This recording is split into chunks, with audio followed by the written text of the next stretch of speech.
Health doesn't always shout. Sometimes it whispers. And if we don't tune in, we might miss it.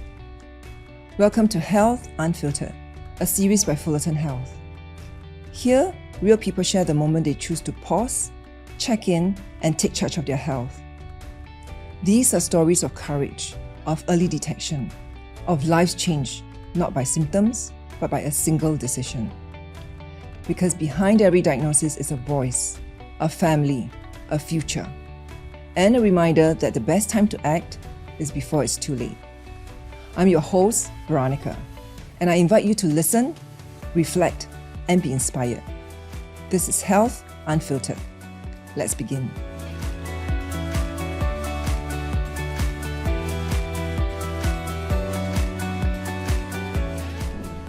As we begin this series, and throughout the episodes I've recorded, I felt it was important to also share my own story.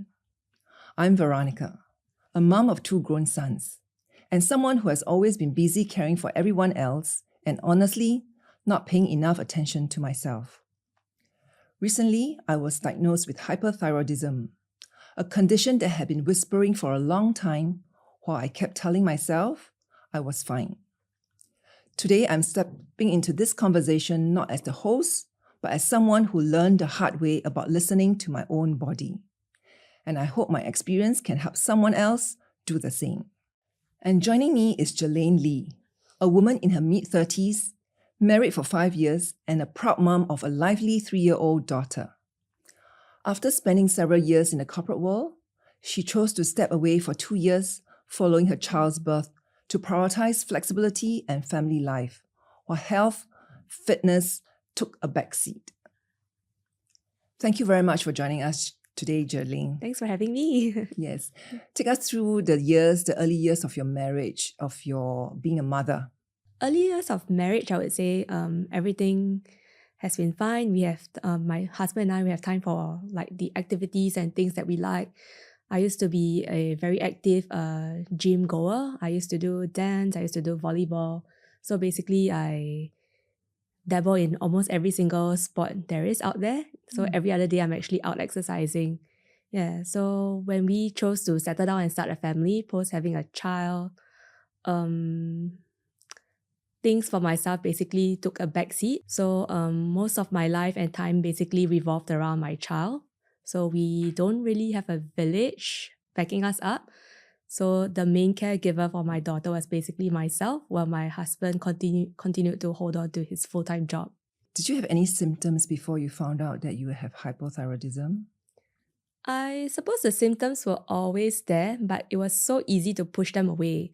Because some of the symptoms like fatigue, which mom does not experience fatigue, right? Having to wake up every 3-4 hours of the night to feed a child. So naturally not having like a continuous amount of, let's say 8 hours of sleep. So fatigue naturally kicks in on top of having to work full-time and have a side gig as well. Then other things like dry skin. I was breastfeeding. I was not hydrating and moisturizing myself as much. So I guess that comes naturally as well. Who would have known it's a symptom of hypothyroidism in my case. So for yourself, I think Mine is it's the totally opposite. opposite. Yeah, totally opposite. Mine is hyperthyroidism. Yeah. So my metabolic rate before I was diagnosed, or when I was much younger, was already pretty high compared to, my friends and colleagues, right? But it slowed down as I was starting to age, right? But I started to become super active again, super hyper again, super high in terms of my metabolic rate. I thought, hey, because I was doing a little bit more walking, so naturally I lose weight. I didn't think that it was any matter. I was just, pretty cool. I can lose a bit of weight, right? It was gradual. My other symptoms, in fact, I have all the symptoms of a hyperthyroid patient. Besides losing weight, I have hand tremor. My heart palpitation is pretty bad. I can be lying down, doing nothing. The whole world is trembling. I feel my heart, popping out of my body. So I have it all. Yeah. And I have colleagues or friends who have the same condition as me, but they don't have anything. So what prompted you to go for like a health checkup? In fact, I think and I believe I did my health check a little bit too late. Mm. I'm a culprit of not taking care of my health, right? I started having all these symptoms when I was probably end of last year, beginning of this year. And also, it's also because my dad has tremor, and I have kind of had that since growing up, slight tremor on my hand. So when it got a bit crazy in terms of the tremor, my colleagues told me about it. They observed it, and I said, oh no, that's from my dad. Thanks to my dad, it's from my dad, right? Then when I was losing weight, I find excuses as well. I say, hey, I'm walking a few steps more every day during lunchtime, and maybe that's why I'm losing weight, which is good.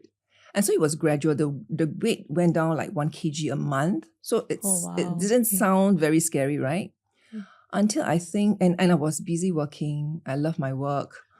And I told myself, hey, let me finish this whole podcast.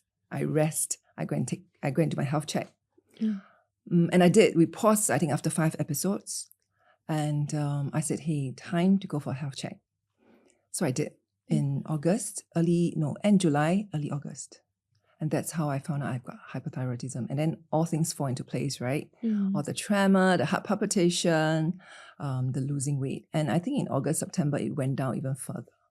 Oh dear. Faster, I mean, yeah. On the contrary, mine is the opposite of yours. Weight has been creeping in slowly, but I attribute it to weaning off breastfeeding. So I've always been about this size back in the day. So during my breastfeeding journey with my child, I lost about 10 kilograms. Wow. Pre-pregnancy. So as the weight crept back slowly, I just attribute it to my very sedentary lifestyle. Yeah. So we all find excuses for our symptoms. To be fair, I did not realize that it's a symptom. Yeah, I just thought it's like part and parcel of every day of life, like just being busy and tired all time round. Yeah. And when you realized you were putting on weight, you were fatigued, did anybody around you ask you to go for a health check? Actually, no. Yeah. Because I've been thinking about it for the longest time as well, because the last time I did a health checkup was just in 2020. So it's been a good 5 years. During these 5 years, there's been a lot of changes to my lifestyle. So I do know that I've picked up some not so good habits as well in terms of eating. Yeah. So it was something that's always been at the back of my mind. And it's not until I came back to work and that my company encourages us to go for health screening that this was detected. Otherwise, I think up till today, I still will not realize that I have hypothyroidism. And let's say if you haven't gone for your health check, you don't know you have this condition, you will continue with your lifestyle. And if things get worse, what do you think you could do to your self-esteem, your confidence, or maybe your life, your day-to-day life? I think it would be a lot different, because for me, I'm somebody who prioritize being healthy and looking decent. For sure. So if I had taken a step that's a bit later, it may have manifested to a stage whereby it is irrecoverable, because right now I am very mindful of the portion that I eat, and from the health checkup I also realized that I have low muscle density, which is really strange because I used to be somebody who was very muscular at the gym, being able to carry and lift very heavy weights. So right now I've started exercising a bit more, hopefully to maintain weight. And I've seen a specialist as well for hypothyroidism, although the doctor did not really suggest or strongly recommend me to go on medication. I've decided to go ahead with it anyway to stabilize my metabolism. So one thing that I really didn't want to at the start of the diagnosis was to be on medication, because I feel that it's quite a hassle. I haven't been very diligent with it as well, to be very honest. I do miss a couple of pills every other day. Yeah, but I've decided to just go on it anyway to kind of maintain and keep things status quo as much as possible. How many pills do you have to take every day? So right now I consume about just 1 pill a day. Yeah, hopefully it recommended. stays that way, yeah, as recommended. So I'll be going for a checkup again next month to see how things goes. Yeah, so I think I'm not so lucky because I got diagnosed pretty late, I feel. Because by the time I went for my check, things were quite severe in terms of my tremor, my heart palpitation, and I lost like 12 kg. And so I'm on 10 pills a day. And thinking about it, now that you remind me today, I forgot to eat my medicine. Oh dear. Yeah, so Yeah. for me, the changes were quite drastic, right? If you ask me what is really the one thing that I don't like about it is I don't like being sick. I don't like feeling very helpless, not knowing if I can recover, not knowing if I can be well again, right? And to be honest, the tremor not only affects me, it affects the people around me. My colleagues, when they see me having lunch, they see my hand tremor. Though sometimes it doesn't bother me, it bothers them because maybe they feel sorry for you or for me. I mean, and the one thing physically I don't like is losing so much weight. I could share with you that actually there were moments of probably falling into distress. I mean, depression. You don't know what's going on. I mean, I don't know what was going on and why do I lose so much weight? And you look at yourself in the mirror every morning and it's very sad, right? And I wish now I had listened to the murmurs around me that Veronica, go check, go do your health screening. And I wish I had done that at the early stage. Then maybe I don't have to take so many pills. I don't know. I don't have to lose so much weight. I don't have to go through what I'm going through. And what is really difficult for me is looking at myself at one stage where, I'm always chubby. At one stage was sunken. And I can also see that my family members, my husband, my children, when they look at you, it hurts them, right? And yet they can't do anything. And so the changes is quite drastic for me. And I'm learning how to cope with it. It could be also when, let's say, I was showering in the morning, right? I blow my hair dry. I could then sit on the bed and I'll be panting. My heart will be beating so fast, it's uncontrollable. And you just ask yourself, hey, what did you not do or what did you do to put yourself into this situation? So it's really important that when the body shows signs, tells you something is not well, we need to go and take care of ourselves and go see a doctor or consult a physician. Yeah. I think one thing that's very frustrating about our condition is that there's no actual cause for it. Yeah, there's also no like proper, like not really proper per se, like proper channel or like things that you can do to make it better. You can only hope and pray that it'll just suddenly get better or like it just with goes the away. medication and treatment. Yeah. When you were diagnosed with this, were you worried? Were you sad or were you scared? I was definitely scared. So many of the nights I lay in bed using my phone, Googling about the condition, like what are the causes, what can be done. That's probably not the best thing to do because I found really frightening results. Yeah, so when I visited the specialist, she was actually very reassuring. And she let me know that my condition is actually still pretty much in control. So I guess from here on, what I can do is to just try to be as healthy as possible. Definitely. Yeah.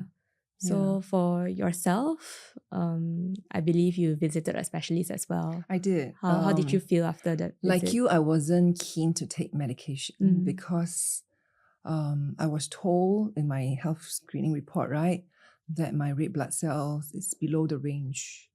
And I have an auntie that my mom's sister, younger sister, who passed away at an early age with leukemia. So, all this thing comes to mind when you look at your health report. Oh, do I have family history and things like that? And I do. and I was worried. So I was not very keen to take the medication. And I didn't take the medication, though I was losing weight and I was having all this problem, right? And it didn't get better for me. So I panicked because when it went down to my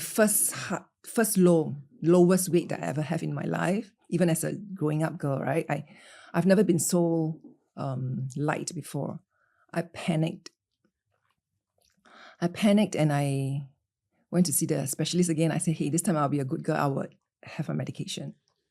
So I started the medication, and I can see my body can feel the difference. My heart palpitation has kind of went down. Not so frequent, not so randomly. My tremor, even if it's fully recovered, it will never recover because my dad has it. I have it all my life, right? My weight loss, I'm downing all the carbs, so I'm trying to move it up a little bit, try to maintain. So these are the things I hope with the medication I can improve. But when it comes to energy, not quite. Okay, still Not quite. low. Still low. So I think exercise does help. I'm going to start doing that. Yeah. It's not fun to be sick.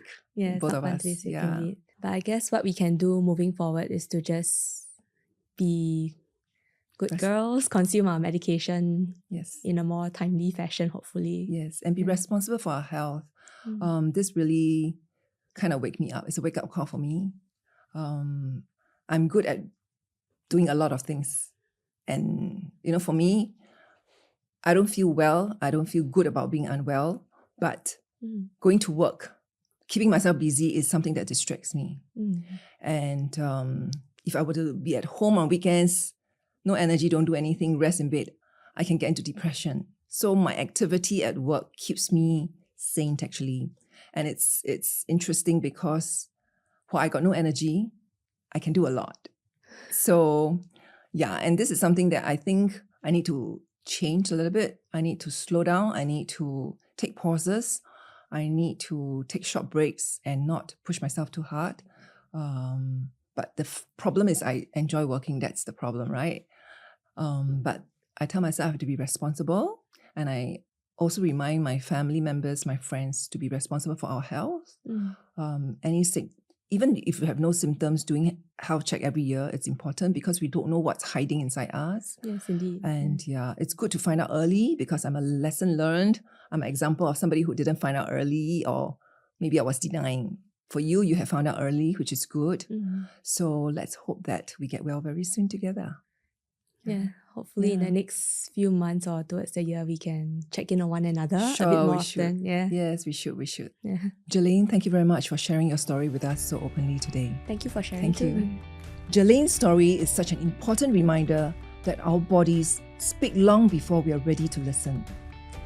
Whether it's the quiet exhaustion, the mood shifts, or that feeling of being unlike ourselves, these whispers matter. If you're listening today and something feels off, don't wait. Check in, talk to someone, take the first step. Your health is your story too, and it deserves attention. Thank you for joining us on Health Unfiltered. Until next time, take care of yourself. Truly.